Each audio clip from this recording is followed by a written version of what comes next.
Hi hello namaste welcome back to my YouTube channel. ಇವತ್ತೊಂದು special ಆಗಿರೋವಂಥ recipe ತಂದಿದ್ದೀನಿ. So ಅದೇನಂತ ಹೇಳಿದ್ರೆ ಈ ಫ್ರೂಟ್ ಅವಕಾಡೋ ಫ್ರೂಟ್ ಅಂತೇಳಿ.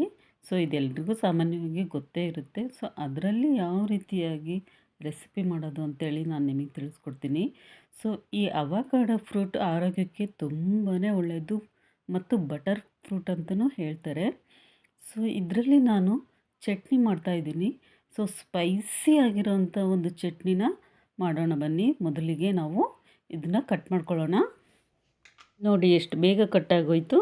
ಸೊ ಹಾಗೇನಿಲ್ಲ, ಮೊದಲಿಗೆ ಕಟ್ ಮಾಡಿ ಸೊ ವೀಡಿಯೋಗೋಸ್ಕರ ಈ ರೀತಿ ಕಟ್ ಮಾಡಿ ಹಾಗೆ ಬೀಳಿಸಿದಷ್ಟೇ. ಸೊ ಇದನ್ನು ಸಿಪ್ಪೆನೆಲ್ಲ ಈ ರೀತಿ ತೆಗೆದುಕೊಳ್ಳೋಣ. ತೆಗೆದುಕೊಂಡು ಒಳಗಿರೋವಂತಹ ತಿರುಳನ್ನು ಮಾತ್ರ ನಾವು ತಕ್ಕೋಬೇಕು. ಸೊ ತುಂಬಾ ಚೆನ್ನಾಗಿರುತ್ತೆ. ಟೇಸ್ಟ್ ಹೇಗಿರುತ್ತೆ ಅಂತ ಹೇಳಿದ್ರೆ, ಇದು ಬರೀ ಹಣ್ಣನ್ನು ತಿನ್ನೋದಾದರೆ ಸೇಮ್ ಬೆಣ್ಣೆ ಯಾವ ರೀತಿ ನಾವು ಬಾಯಲ್ಲಿ ಇಡ್ತೀವೋ ಆ ರೀತಿ ಇರುತ್ತೆ ಫ್ರೆಂಡ್ಸ್. ಉಪ್ಪು ಇರಲ್ಲ, ಹುಳಿ ಇರೋದಿಲ್ಲ, ಮತ್ತು ಸಿಹಿ ಅಂತೂ ಮೊದಲೇ ಇರೋದಿಲ್ಲ. ಸಪ್ಪೆ ಬೆಣ್ಣೆ ಯಾವ ರೀತಿ ನಾವು ಬಾಯಲ್ಲಿ ಇಡ್ತೀವೋ ಅದೇ ರೀತಿಯಾಗಿ ಟೇಸ್ಟ್ ಕೂಡ ಇರುತ್ತೆ ಇದು. ಸೊ ಅವಕಾಡೋ ಅಂಥೇಳಿ ನಾನು ಕೂಡ ಎಷ್ಟೊಂದು ಶಾರ್ಟ್ಸ್ ವಿಡಿಯೋಸ್ಗಳಲ್ಲಿ ನೋಡಿದ್ದೆ. ಸೊ ಅದರಲ್ಲಿ ತುಂಬ ಚೆನ್ನಾಗಿ ಜ್ಯೂಸ್ ಮಾಡಿ ಕುಡಿತಾರೆ. ಹಾಗೆಯೇ ಒಂದು ಒಳ್ಳೆ ಚಟ್ನಿ ಕೂಡ ಮಾಡ್ತಾರೆ. ಸಲಾಡ್ ಥರನೂ ಮಾಡಿಬಿಟ್ಟು ತಿಂತಾರೆ. ಸೊ ಹಾಗೆಯೇ ನಾನು ಕೂಡ ಇನ್ಸ್ಪೈರ್ ಆಗಿ ಸೊ ಮೊನ್ನೆ ಹಣ್ಣಿನ ಅಂಗಡಿಗೆ ಹೋದಾಗ ಅವಕಾಡೋ ಫ್ರೂಟ್ನ ನೋಡಿದೆ. ಸೊ ಹಾಗಾಗಿ ನಾನು ಕೂಡ ಟ್ರೈ ಮಾಡಿದ್ರೆ ಹೇಗಿರುತ್ತೆ ಅಂತೇಳಿ ತೊಗೊಂಬಂದೆ ಅಷ್ಟೇ. ಸೊ ಹಣ್ಣು ಅಂತ ಬಂದಮೇಲೆ ಎಲ್ಲ ರೀತಿಯ ಹಣ್ಣುಗಳನ್ನು ಟೇಸ್ಟ್ ಮಾಡಲೇಬೇಕಲ್ವಾ, ಅದು ಕೂಡ ಎಲ್ಲರಿಗೂ ಆಸೆ ಇದ್ದೇ ಇರುತ್ತೆ. ಇದು ಯಾವ ರೀತಿ ಹಣ್ಣು ಹೇಗಿರುತ್ತೆ ಅನ್ನೋ ಕುತೂಹಲನೂ ಕೂಡ ಇರುತ್ತೆ.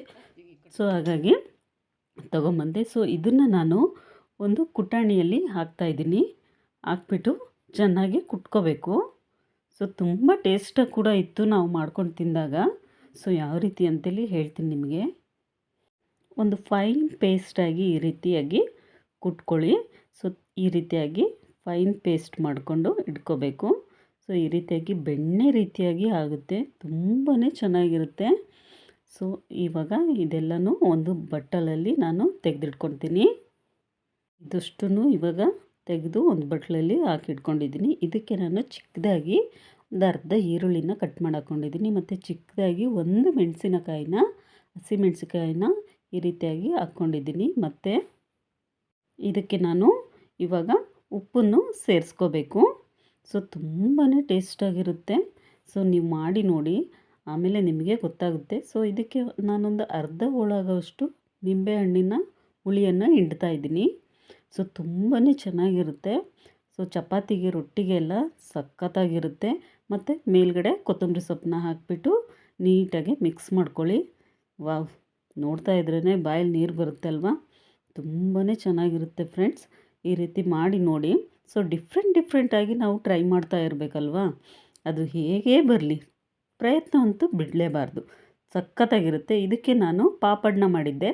ಪಾಪಡ್ಗೆ ಹಚ್ಕೊಂಡು ತಿಂದ್ರಂತೂ ಸಖತ್ತಾಗಿತ್ತು ಮಾತ್ರ ಟೇಸ್ಟು.